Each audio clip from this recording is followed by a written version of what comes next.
और फिर बोले प्रभु ठीक है, गुनाह तो लक्ष्मण ने किया और आप मुझ पर क्रोध कर रहे हैं। फिर भगवान हमने देखा एग्जाम्पल भी दिए कि जो टेढ़ा होने पे उसकी सब वंदना करते हैं, सीधापन कई बार नुकसानदायक भी होता है। ठीक है, बोले टेढ़ा चंद्रमा को राहु कभी नहीं ग्रसता। और रामचंद्र जी ने कहा कि मुनिवर आप क्रोध त्याग दीजिए, और आपके हाथ में जो कठार या हाथ में कठोर कुठार है और मेरा सिर है, सिर झुका लेते हैं। बोले आपको जो करना है आप कीजिए, अपना अनुचर जानिए। ठीक है, और स्वामी और सेवक में कैसा युद्ध। ठीक है, हे ब्राह्मण श्रेष्ठ, क्रोध का त्याग कीजिए, और जो अगर बालक ने कुछ कह डाला है तो उसका दोष मत कीजिए। क्यों? क्योंकि आपका वेश देख करके इसने ऐसा बोला। ठीक है, वेश देखने के कारण ऐसा बोला, अन्यथा ये नहीं बोलता। ठीक है, और उसके बाद भी परशुराम जी हमने देखा भगवान बहुत कुछ बोले। ठीक है, लेकिन परशुराम जी उसके बाद भी, विप्र बोला उनको, मुनिवर बोला, उसके बाद भी ठीक है उनको बोले, क्रोध में हंसी हंस करके बोले तू अपने भाई के समान ही टेढ़ा है, तू मुझे निरा ब्राह्मण मत समझ। ठीक है, तू जानता नहीं है मैं कौन हूँ। धनुष को श्रुवा, प्राण को आहुति और मेरे क्रोध को भयंकर अग्नि जान। और इसमें जो राजा हैं वो पशु बलि है, पशु बलि के समान है। ठीक है, और इनको मैंने करोड़ों को काट काट के इसके अंदर बलि दे दिया, स्वाहा कर दिया मैंने। और स्वाहा है वो राजाओं की बलि मान, स्वाहा बोलते हैं उसको, राजाओं की बलि मान। मेरा प्रभाव तुझे मालूम नहीं है, तू तू ब्राह्मण बोल के मेरा निरादर कर रहा है। ठीक है, धनुष तोड़ डाला, इससे तेरा घमंड बढ़ गया लग रहा है। ठीक है, तुझे लग रहा है कि तू संसार को जीत देगा। रामचंद्र जी ने कहा मुनिवर विचार करके बोलिए, आपका क्रोध बड़ा है और मेरी भूल छोटी है। धनुष पुराना था तो टूट गया, छूते ही टूट गया, इसमें क्या अभिमान करूंगा, कुछ ज्यादा परिश्रम करना नहीं पड़ा।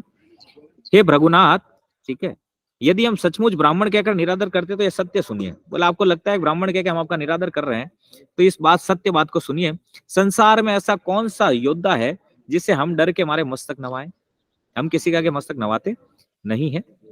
बड़े से बड़ा देवता, दैत्य, राजा या बड़ा इससे बड़ा योद्धा भी क्यों ना हो, हमसे बलवान भी हो अगर, और युद्ध में अगर ललकारे तो हम उसका सामना करते हैं। क्योंकि रघुकुल रीत सदा चली आई, प्राण जाए पर वचन ना जाए। युद्ध से पीछे हम लोग नहीं हटते, भगवान ने ऐसा कहा। और फिर भगवान ने बड़ी गूढ़ रहस्य की बात करी। विप्रवर के असी प्रभुताई, अभय होई जो तुम ही डराई। सुनी प्रभु, ठीक है, विप्र वंश के अति प्रभुताई। बोले जो विप्र वंश है, ब्राह्मणों की ऐसी प्रभुता है, अभय होई जो तुम ही डराई, कि जो आपसे डरता है, ब्राह्मणों से डरता है, वो निर्भय हो जाता है। जो वैष्णवों से डरता है वास्तव में वो निर्भय हो जाता है। ठीक है, बड़ी सुंदर बात बोले, विप्र वंश के ऐसी प्रभुताई, अभय होई जो तुम ही डराई। ये गूढ़ वचन सुन के, ये गूढ़ वचन सुन के, और परशुराम जी जो है उनकी बुद्धि के पर्दे खुल गए, यहाँ लिखा है। ठीक है, उग्रे पटल परस सुधर मति के, जो ठीक है बुद्धि के पर्दे हैं वो खुल गए हैं कि भैया ये बात तो कोई सामान्य व्यक्ति नहीं बोल सकता, हो ना हो ये हमारे प्रभु ही है। ठीक है, फिर परशुराम जी ने, हमने देखा धनुष दिया अपना। ठीक है, धनुष विष्णु जी का धनुष है, पर वो धनुष चल करके भगवान के पास पहुंच गया। इसको आश्चर्य की दृष्टि से परशुराम जी देखे, और उसके आगे की कथा में हम लोग अभी चलेंगे। जय रघुवंश बनज बन भानु, गहन धनुज कुल दहन कृसानु। जय सुर विप्र धेनु हितकारी, जय मद मोह कोह ब्रह्महारी। विनयशील करुणा गुण सागर, जयति बचन रचना अति नागर। सेवक सुखद सुभग सब अंगा, जय शरीर छवि कोटि अनंगा। करो कहाँ मुख एक प्रशंसा, जय महेश मन मानस हंसा। अनुचित कय बहुत कयहु अज्ञाता, क्षमहु क्षमा मंदिर दो भ्राता। कही जय जय जय रघुकुल केतु, भृगुपति गए बनहि तप हेतु। अपभय कुटिल महिप डेराने, जहाँ तहाँ कायर गवहि पुराने। देवन देने दुंदुबे, प्रभु पर बरसहि फूल। हर से पुर नर नारी सब, मिटी मोहमय शूल प्रिया। पर रामचंद्र भज जय शरणम, जय सिया राम, जय जय सिया राम, जय सिया राम, जय जय सिया राम।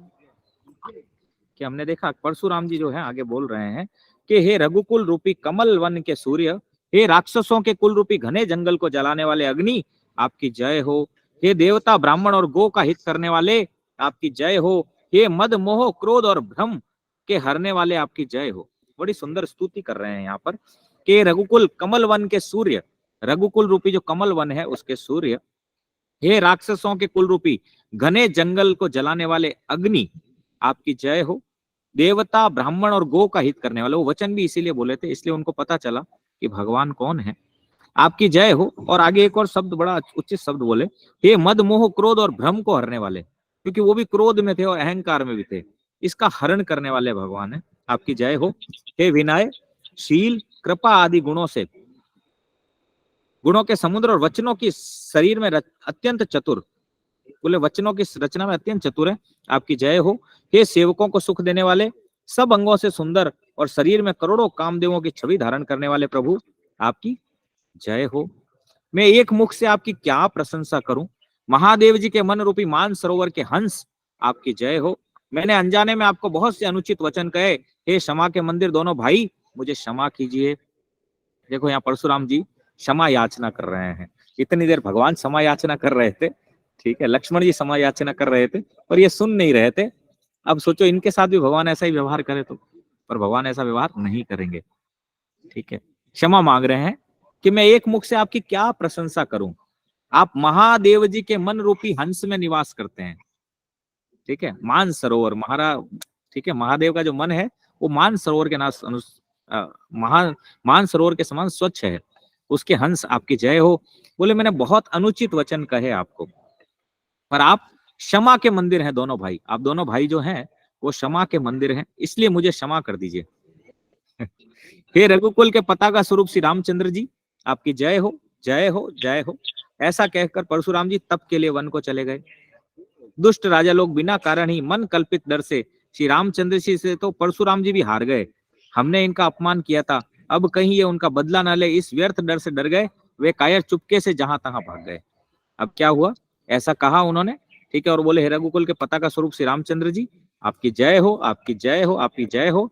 और परशुराम जी महेंद्र पर्वत पर पुनः तप के लिए चले गए।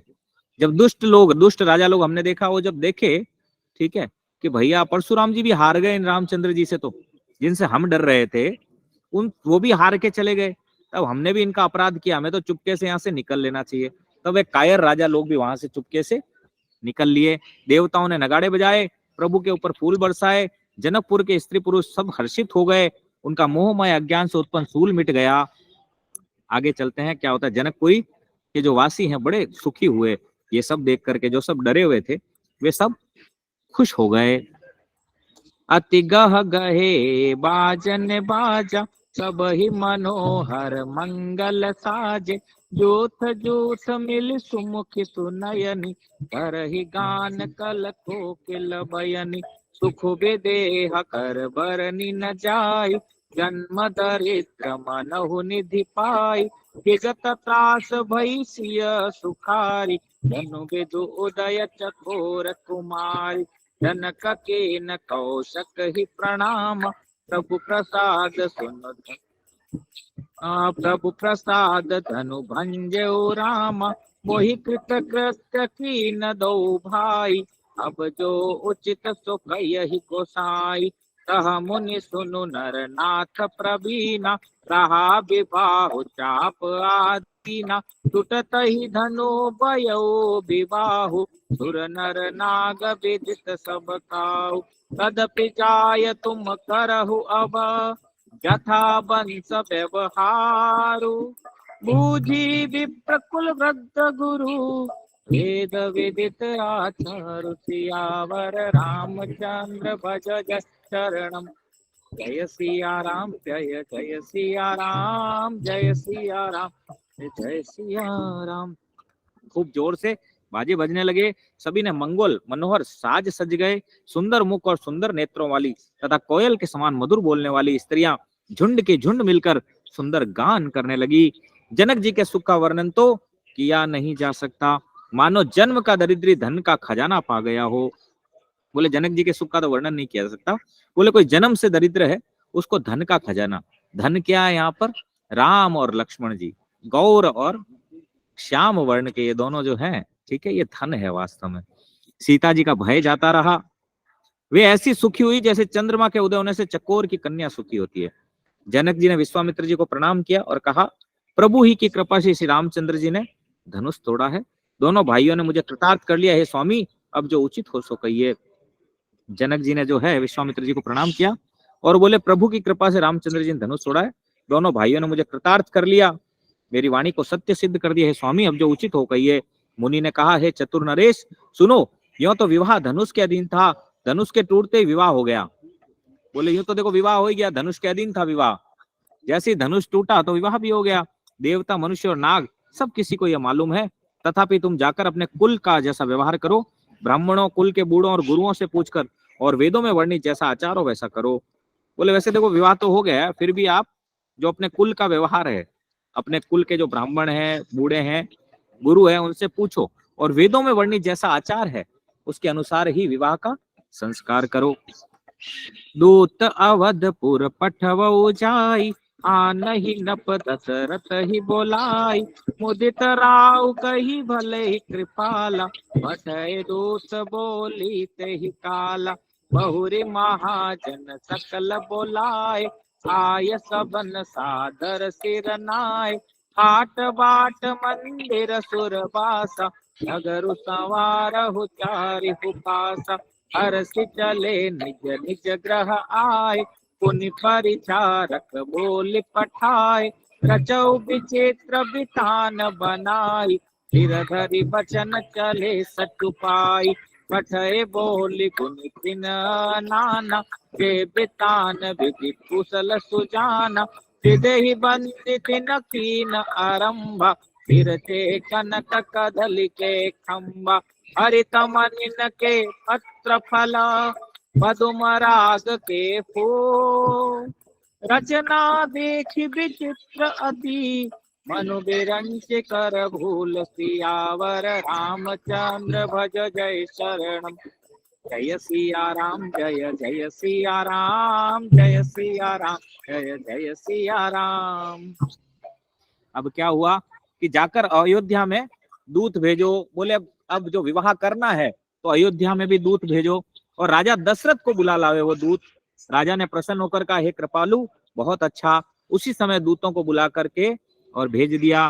फिर सब महाजनों को बुलाया उन्होंने, सबने आकर राजा को आदर पूर्वक सिर नवाया। जनक जी को राजा ने कहा, बाजार, रास्ते, घर, देवालय और सारे नगर को चारों ओर से सजाओ। इधर तो उन्होंने अयोध्या में संदेश भेजा, और इधर जो जितने महाजन थे उन सबको बुलाया और बोले नगर को चारों ओर से सजाओ। महाराज प्रसन्न होकर चले और अपने अपने घर आए। फिर राजा ने नौकरों को बुला भेजा और उन्हें आज्ञा दी, विचित्र मंडप सजाकर तैयार करो। यह सुनकर वे सब के सब राजा के वचन सिर पर धरकर और सुख पाकर चले। उन्होंने अनेक कारीगरों को बुला भेजा जो मंडप बनाने में कुशल और चतुर थे। उन्होंने ब्रह्मा जी की वंदना करके कार्य आरंभ किया और पहले सोने के केले के खंबे बनाए। देखिए कितना सुंदर है, सोने के जो केले हैं कदली के, ठीक है, सोने के खंबे कदली के वो बनाए उन्होंने। कारीगर भी, और कारीगर भी कैसे थे, सबसे पहले ब्रह्मा जी को प्रणाम किया, ब्रह्मा जी को प्रणाम करके अपने कार्य का स्टार्ट किए। वो हरी हरी मणियों के पत्ते और फल बनाए तथा पद्मराग मणियों के फूल बनाए। मंडप की अत्यंत विचित्र रचना देखकर ब्रह्मा जी का मन भी भूल गया। इतना सुंदर मंडप बनाए कि ब्रह्मा जी का मन भी, ब्रह्मा जी बोले भाई ये तो देखा ही नहीं मैंने, क्या क्या बनाए। कदली के जो पेड़ होते हैं केले के, वैसे उन्होंने, ठीक है, सुंदर सुंदर कदली के पेड़ बनाए, सोने के वो भी। और उसमें क्या किया, मणियों के पन्ने, हरे हरे पन्ने के पत्ते, ठीक है, मणि है उनके पत्ते बनाए। मणियों के पत्ते तो आज भी नहीं बन सकते, देखो उन्होंने उस समय बनाए। और पद्मराग माणिक के फूल बनाए। ऐसे नहीं है कि कपड़े आजकल बनते हैं कागज के फूल फल, ऐसे नहीं बनाए उन्होंने, ठीक है, माणिक के फूल बनाए। ब्रह्मा जी भी जब उसको देखे तो भूल गए, भैया ये तो मेरी सृष्टि से भी परे की चीज बना दी इन्होंने।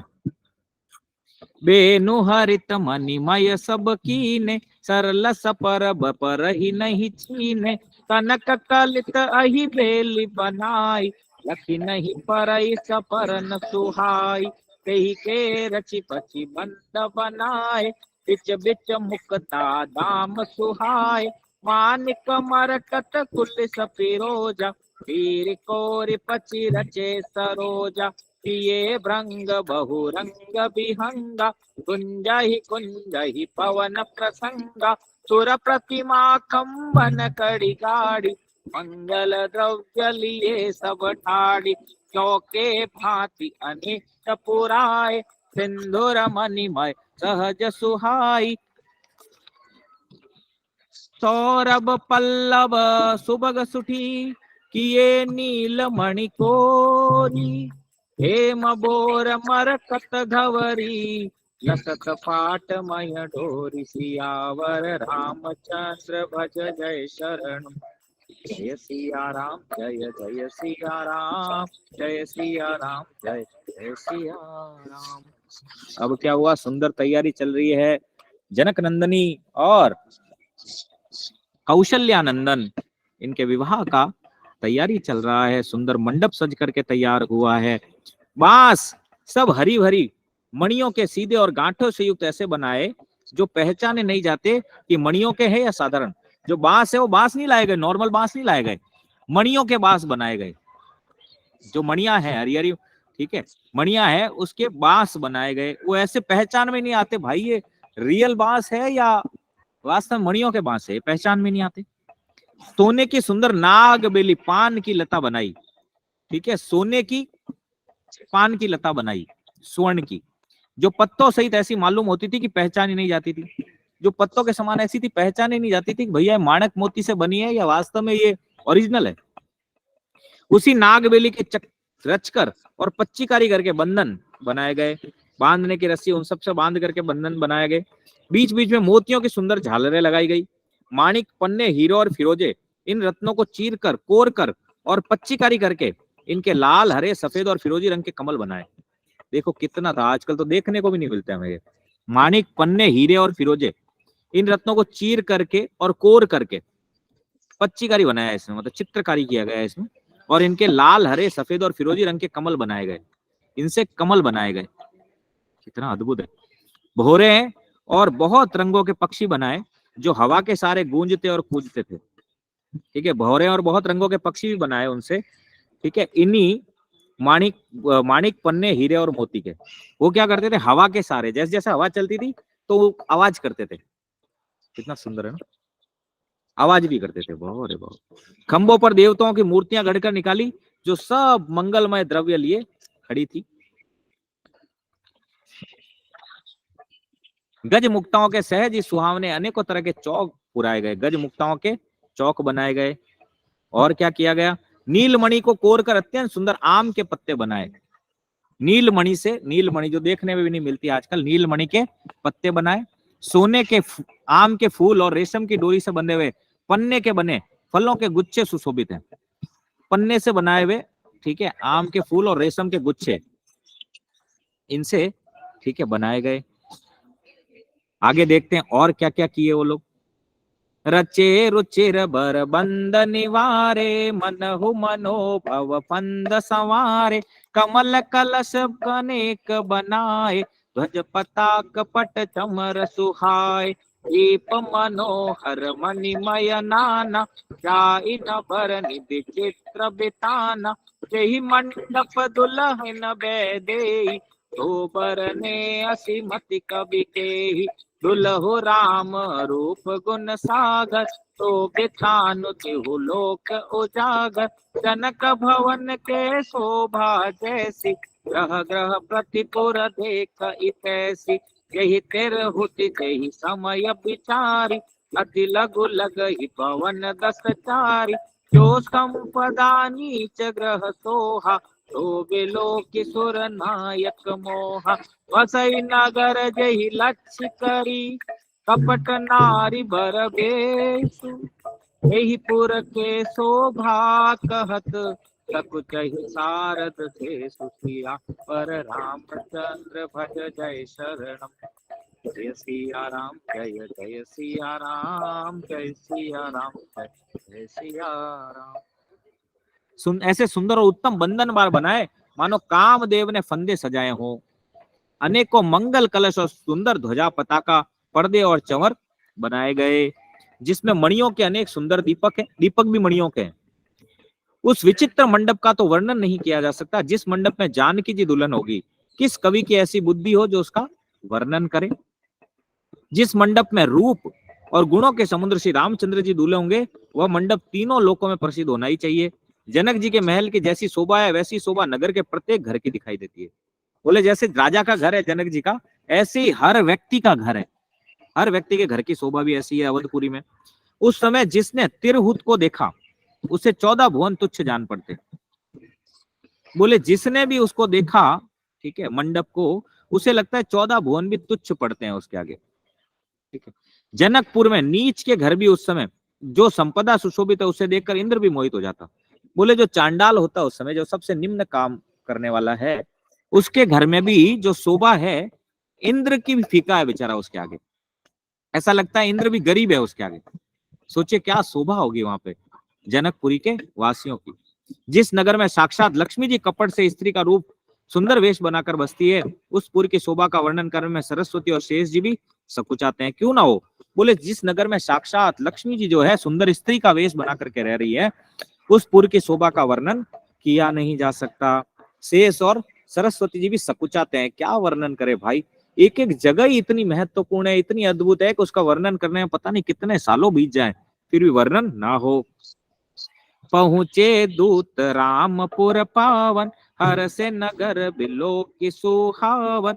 उपद्वार तिन खबर जनाई, दसन सुन लिए बुलाई। कर प्रणाम तिन पाती दीनी, मुदित महीप आप उठ लीनी। पार बिलोचन बाचत पाती, उलक गात आई भरी छाती। राम लखन उर कर पर चीठी, रही गए कहत खाटी मीठी। पुनि धरि धीर पत्रिका बाती, हरसि सभा बात सुनि साची। हेलत रहे तहाँ सुधि पाई, आए भरत सहित हित भाई। पूछत अति स्नेह सकुचाई, हाथ कहाँ ते पाती आई। कुशल प्राण प्रिय बंधु दौ, अयहि कयौ कहि दे। सुनि स्नेह साने बचन, चाचि बहुरी नरेश। सियावर रामचंद्र भज जय शरणम। जय सिया राम, जय जय सिया राम, जय सिया राम, जय जय सिया राम। जनक जी के दूत रामचंद्र जी की पुरी अयोध्या पहुंचे। सुंदर नगर देखकर वे हर्षित हुए। राजद्वार पर जाकर उन्होंने खबर भेजी। राजा दशरथ जी ने सुनकर उन्हें बुला लिया। दूतों ने प्रणाम करके चिट्ठी दी। प्रसन्न होकर राजा ने स्वयं उसे ले लिया। चिट्ठी बांधते समय उनके नेत्रों में जल, प्रेम और आनंद के आंसू छा गए। शरीर पुलकित हो गया, छाती भर आई। हृदय में राम और लक्ष्मण है, हाथ में सुंदर चिट्ठी है। राजा उसी हाथ से लिए ही रह गए, खट्टी मीठी कुछ भी कह न सके। फिर धीरज धरकर उन्होंने पत्रिका पढ़ी। सभी सभा सच्ची बात सुनकर हर्षित हो गई। भरत जी अपने मित्रों और भाई शत्रुघ्न के साथ जहां खेलते थे, वही समाचार पाकर वे आ गए। बहुत प्रेम से सकुचाते हुए पूछते, पिताजी चिट्ठी कहाँ से आई है? हमारे प्राणों से प्यारे दोनों भाई, कहिए सकुशल तो हैं और किस दिशा में है? स्नेह से सने ये वचन सुनकर राजा ने फिर चिट्ठी पढ़ी। वो जो चिट्ठी आई थी जनकपुर से, ठीक है, भगवान के विवाह की चिट्ठी, वो चिट्ठी दशरथ जी बड़े आनंद और प्रेम के अश्रु बह रहे हैं, क्यों ना हो भाई। ठीक है, परम पुरुष भगवान रामचंद्र और जगत जननी माता सीता जी का जो विवाह है, जनक जी जानते हैं, ठीक है, अंदर हृदय से जानते हैं, ठीक है, वो जानते हैं पर मानते नहीं, ऐसी स्थिति है। ठीक है कि ठीक है, भगवान की भगवत्ता को जानते हैं, परंतु फिर भी वात्सल्य भाव में, कि भगवान से वरदान मांगे थे वात्सल्य भाव का, तो वात्सल्य भाव के कारण, ठीक है, अपना पुत्र मानते हैं भगवान को, और उसी के अनुसार प्रेमाश्रु बह रहे हैं। भरत जी और शत्रुघ्न जी आके पूछ रहे हैं सकुचाते हुए, पिताजी क्या हमारे भाई सकुशल तो हैं, और किस देश में अभी वे हैं? राजा ने ये सुनकर के और चिट्ठी पढ़ी। सुनिपाति पुल के दो भ्राता, अधिक स्नेह समातन गाता। प्रीत पुनीत भरत के देखी, सकल सभा सुख लयहु विशेषी। अब नपदूत निकट बैठारे, मधुर मनोहर वचन उचारे। भैया कयहु कुशल दो भार, तुमनी के निज नयन निहारे। श्यामल गौर धरे धनु भाता, वय किशोर कौशिक मुनि साथा, पहचाने तुम कयहु सुभाऊ, प्रेम विवश पुनि पुनि कहराऊ, जा दिन ते मुनि गए लवाई, तब ते आज साच सुधि पाई, कयहु विदेह कवन विधि जाने, तुझ प्रिय वचन दूत मुस्काने, सुनहु महीपत मुकुट मणि, तुम सम धन्य न को, राम लखन जिनके तनया, विश्व विभूषण दो सियावर, रामचंद्र भज जय शरण, जय सिया राम, जय जय सिया राम, जय सिया राम, जय सिया राम। चिट्ठी सुनकर दोनों भाई पुलकित हो गए। स्नेह इतना अधिक हो गया कि वह शरीरों में समाता नहीं। भरत जी का पवित्र प्रेम देखकर सारी सभा ने विशेष सुख माना। तब राजा दूतों के पास बैठाकर मन को हरने वाले मीठे वचन बोले, भैया कहो, दोनों बच्चे कुशल से तो है ना? तुमने अपनी आंखों से उन्हें अच्छी तरह देखा है ना? उन दूतों को ठीक है अपने नजदीक बिठाए महाराज दशरथ और पूछे, अरे भैया कहो, क्या वे दोनों बच्चे कुशल से तो है ना? और तुमने अपनी आंखों से अच्छी तरह उनको देखा है ना? सांवले और गोरे शरीर वाले वे धनुष और तरकस धारण किए रहते हैं, किशोर अवस्था के हैं। ठीक है, वो बोल रहे हैं दूत, क्या देखें? बोले सांवरे और गोर शरीर वाले वे धनुष और तरकस धारण किए रहते हैं, किशोर अवस्था के हैं, विश्वामित्र मुनि के साथ हैं। तुम उनको पहचानते हो तो उनका स्वभाव बताओ। राजा दशरथ पूछ रहे हैं। राजा प्रेम के विशेष वश होने से बार बार इस प्रकार पूछ रहे हैं, भैया जिस दिन से मुनि उन्हें लिवा ले लाए तब से आज ही हमने सच्ची खबर पाई है। कहो तो महाराज जनक ने उन्हें कैसे पहचाना? वे ये प्रेम भरे वचन सुनकर दूत मुस्कुराए। जब राजा दशरथ ने उनसे पूछा कि वे दोनों गौर और श्याम वर्ण के जो धनुष और तरकस धारण किए करते हैं, जो विश्वामित्र मुनि के साथ हैं, अरे तुम उनको पहचानते हो तो उनका स्वभाव बताओ। और प्रेम के वश होकर के बोले, जिस दिन से मुनि उन्हें लिवा लाए हैं उस दिन से उनकी सच्ची खबर हो। ठीक है, जनक जी ने उन्हें कैसे पहचाना, ये प्रिय भरे वचन ठीक है सब राजा दशरथ ने पूछे। तब दूतों ने क्या कहा देखते हैं। कहा है कि राजाओं के मुकुटमणि सुनिए, आपके समान धन्य और कोई नहीं है, जिनके राम लक्ष्मण जैसे पुत्र हैं, जो दोनों विश्व के विभूषण हैं। बोले दोनों विश्व के विभूषण हैं। पूछन जो गुण तनय तुम्हारे, पुरुष सिंह तेहु पुर उजियारे, जिनके जस प्रताप के आगे, शशि मलिन रवि शीतल लागे, इन कह कयहि नाथ किमि चीने, देखई रवि के दीप कर लीने, किय स्वयंवर भूप अनेका, सबके सुभट एक थे एका, शंभु सरासन काहु नठारा, आरे सकल वीर बरियारा, तीन लोक महजे भट मानी, सबके सकति शंभु धनु भानी, सकय उठाय सरासुर मेरु, तोहि हारि गयौ करि फेरु, यही कौतुक शिव सैल उठावा, तोहि तेहि सभा पराभव पावा, जहाँ राम रघुवंश मणि, सुनई महामहिपा, भंजे चाप प्रयास बिनु, गज पंकज नाल सिया, पर रामचंद्र भज जय शरण, जय सिया राम, जय जय सिया राम, जय सिया राम, जय जय सिया राम। दूतों से पूछ रहे हैं दशरथ महाराज।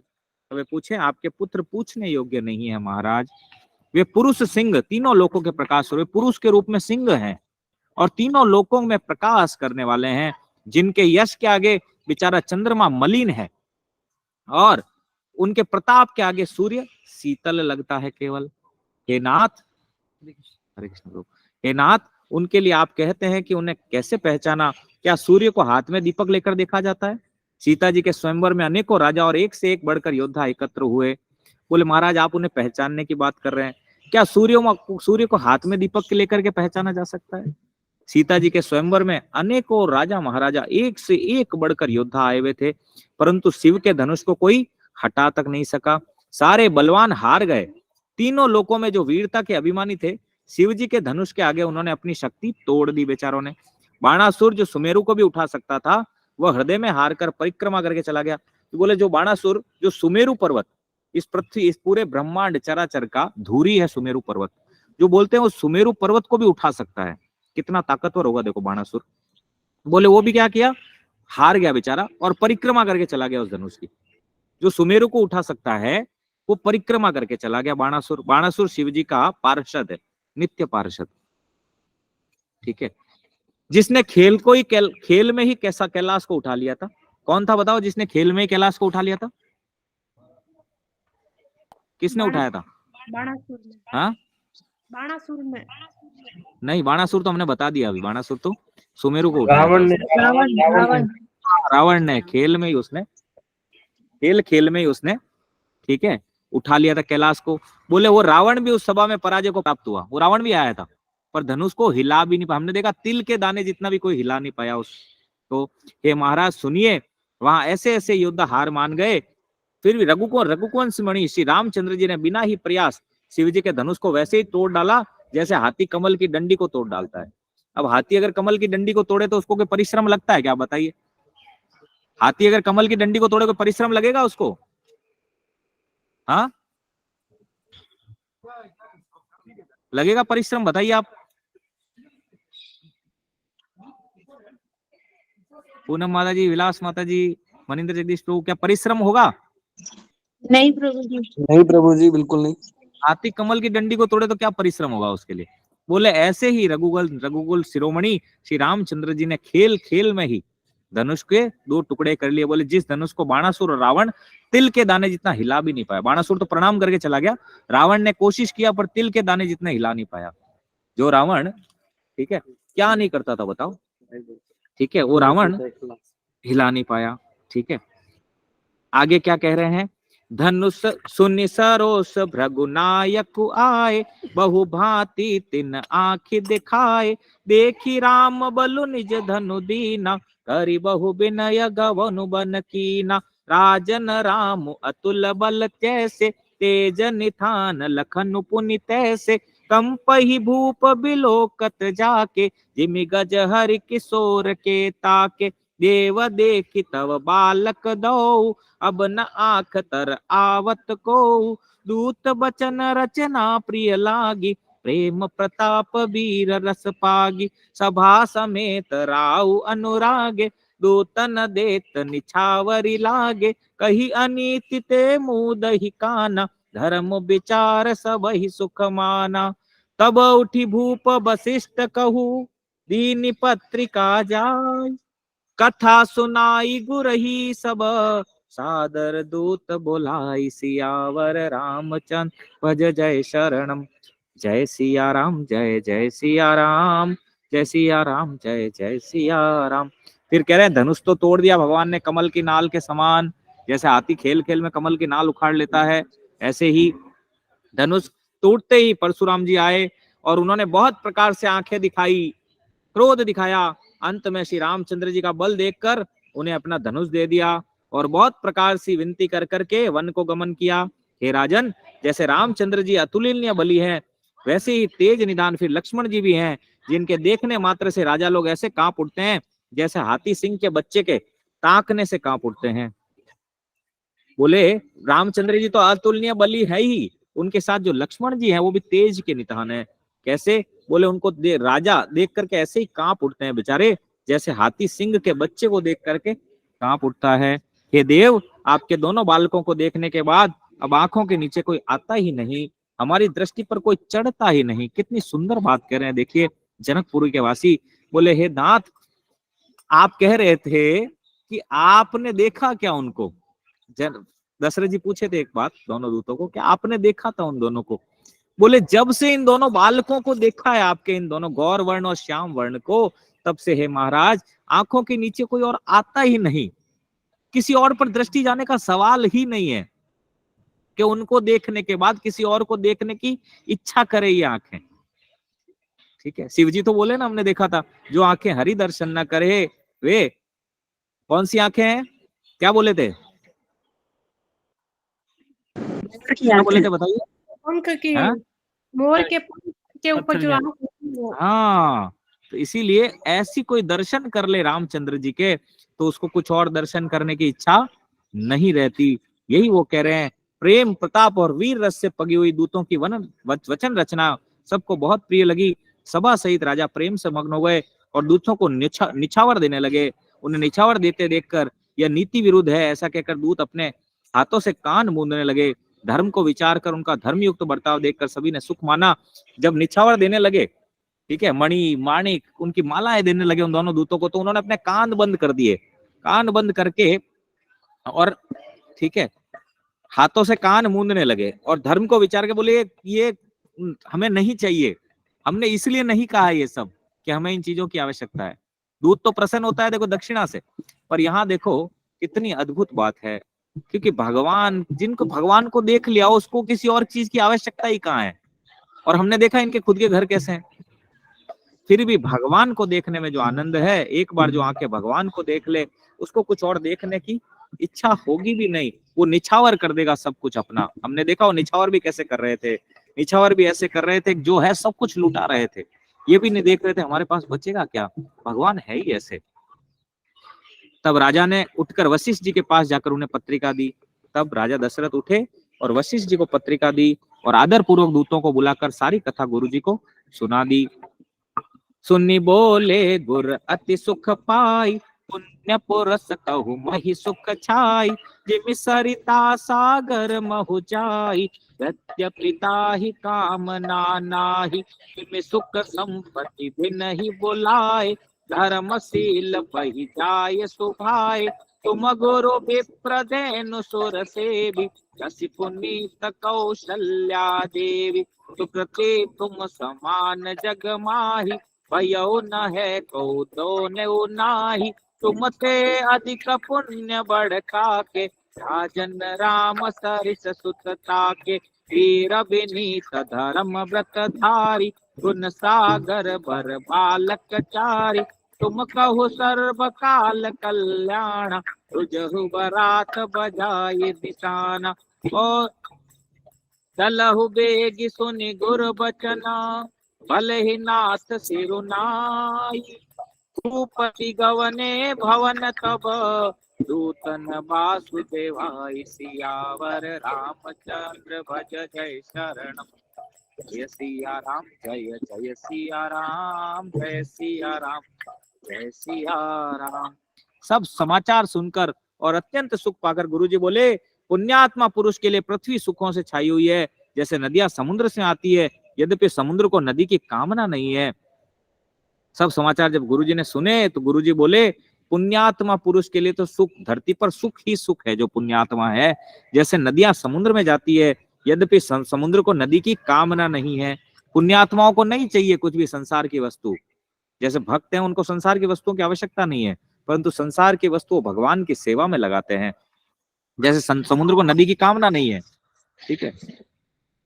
वैसे ही सुख और संपत्ति बिना बुलाए स्वाभाविक ही धर्मात्मा पुरुष के पास आ जाती है। अब देखो कई लोग कहते हैं हमें क्या करें धन आए, तो यहाँ बताया गया है धन कैसे आए, जो धन चाहिए, भक्तों को तो धन चाहिए नहीं, लेकिन जिसको धन चाहिए उसको धर्मात्मा बनना पड़ेगा।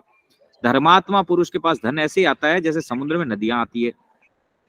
तुम जैसे गुरु ब्राह्मण गाय और देवता की सेवा करने वाले हो, वैसी ही पवित्र कौशल्या देवी भी है। तुम्हारे समान पुण्यात्मा जगत में न कोई हुआ है, न है और न होने का ही है। ये गुरु वशिष्ठ कह रहे हैं कि तुम्हारे समान पुण्यात्मा जगत में न कोई हुआ है, न है, न होने का है।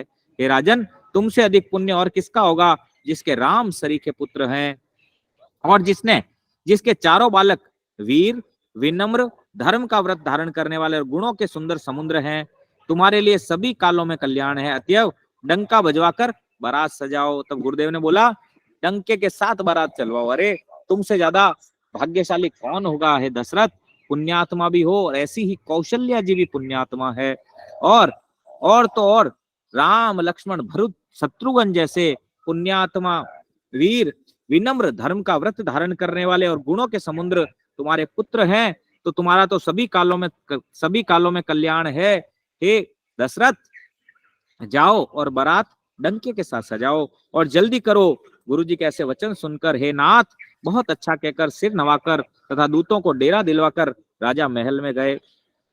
इसी के साथ, ठीक है, गुरुजी ने कहा कि अरे जल्दी करो, देर मत करो, क्योंकि सभी राम जानकी जी का विवाह देखना चाहते हैं, सभी को उत्सुकता है। आप में से किस किस को उत्सुकता है जनक और जनक नंदनी और रामचंद्र जी के विवाह देखने की। यस यस, पूरे हाथ खड़े नहीं। कई लोगों को अभी इच्छा नहीं है ना, विवाह देखने की इच्छा नहीं है आप लोगों की। जिसकी इच्छा नहीं होगी देखो, उसको कोई ना कोई कारण से वो सुन भी नहीं पाएगा। तो इच्छा होगी, यहाँ हाथ खड़े हैं धाम में हम लोग, ठीक है, तो धाम में दिख रहे हैं हाथ किस किस के खड़े हैं। अभी तक 10 लोगों के हाथ खड़े हैं आउट ऑफ 15। 7 और 3 10 हाथ खड़े नहीं हुए आप सबके अभी तक। आनंद उसी को आएगा जो हाथ खड़े करेगा। देखो आगे चलते हैं। राजा सबुर निवास बोलाई, जनक पत्रिका बाची सुनाई, सुनि संदेशु सकल हरसानी, अपर कफा सब भूप बखानी, प्रेम प्रफुल्लित राज हिरानी, मन हो सिखिनि सुनि बारिद बानी, मुदित असीस देहि गुरु ज्ञारी, अति आनंद मगन महतारी, लेहि परस्पर अति प्रिय पाती, हृदय लगाय जुड़ावहि छाती, राम लखन के कीरति करनी, बारहि बार भूप बर बरनी, मुनि प्रसाद कहि द्वार सिधाए, रानी न तब मही देव बोलाए, दिए दान आनंद समेता, चले विप्र बर आशीष देता, जाचक लिए हंकारी, दीन निछावर कोटि विधि, चीरु जीवय सुत चारी, चक्रवर्ती दशरथ के सियावर, रामचंद्र भज जय शरणम। जय सिया राम, जय जय सिया राम, जय सिया राम, जय सिया राम। राजा ने रनिवास रानियों को बुलाया और जनक जी की पत्रिका बांच कर सबसे पहले गुरु जी के पास गए। गुरु जी के पास, ठीक है, रनिवास में रानियों को सुनाई। समाचार सुनकर सब रानियां हर्ष से भर गई। राजा ने फिर दूसरी सब बातों का वर्णन किया। प्रेम से प्रफुल्लित हुई रानियां ऐसे सुशोभित हो रही है जैसे मोरनी बादलों की गरज सुनकर प्रफुल्लित होती है। जैसे मोरनी बादलों की गरज सुनकर के नाचने लगती है, ऐसे ही रनिवास में सारी रानियां नाचने लगी आनंद के साथ। हो ना, क्यों ना हो, इतना सुंदर अवसर जो है। बड़ी बूढ़ी गुरुओं की स्त्रियां प्रसन्न होकर आशीर्वाद दे रही है। माताएं अत्यंत आनंद में मग्न है। उस अत्यंत प्रिय पत्रिका को आपस में लेकर सब हृदय से लगाकर छाती शीतल करती है। राजाओं ने श्रेष्ठ दशरथ जी ने श्री राम लक्ष्मण की कीर्ति और करनी का बारंबार वर्णन किया है। यह सब मुनि की कृपा है, ऐसा कहकर वे बाहर चले आए। जब रानियों ने ब्राह्मणों को बुलाया और आनंद सहित उन्हें दान दिया, श्रेष्ठ ब्राह्मण आशीर्वाद देते हुए चले। अब रानियों ने क्या किया, ठीक है, उनकी छाती जो है शीतल हो गई। ठीक है, क्यों ना हो, राजाओं में श्रेष्ठ दशरथ जी ने क्या किया, राम लक्ष्मण जी की कीर्ति और करनी का बारंबार वर्णन किया। उस कथा के कारण ही उन रानियों की जो छाती है वो शीतलता से भर गई और सब ने कहा ये तो मुनि वशिष्ठ की कृपा है, विश्वामित्र जी का कृपा है। और वे सब, ठीक है, बाहर चले गए। रानियों ने ब्राह्मणों को बुलाया और उनको आशीर्वाद, ठीक है, उनको दान दिया। ब्राह्मणों ने आशीर्वाद देते हुए बोला, फिर भिक्षुकों को बुलाकर करोड़ों प्रकार के निछावरें उनको दी। चक्रवर्ती महाराज दशरथ के चारों पुत्र चिरंजीवी हो, ऐसा सबने आशीर्वाद दिया। दशरथ के चारों पुत्र चिरंजीवी हो महाराज, दशरथ और कौशल्या के चारों पुत्र चिरंजीवी हो, ऐसा आशीर्वाद देकर के सभी लोग वहां से भेंट लेकर के और चले। आगे की कथा हम लोग कल करेंगे, ठीक है। रामचंद्र जी और सिया जी का जो विवाह है उसका चर्चा हम लोग पुनः कल करेंगे। हरे कृष्णा। आप सभी वैष्णवों के श्री चरणों में दंडवत प्रणाम। वांछा कल्पतरुभ्यश्च कृपा सिंधुभैव च पतितानां पावनेभ्यो वैष्णवेभ्यो नमो नमः। कल हम लोग चलेंगे जनकपुर।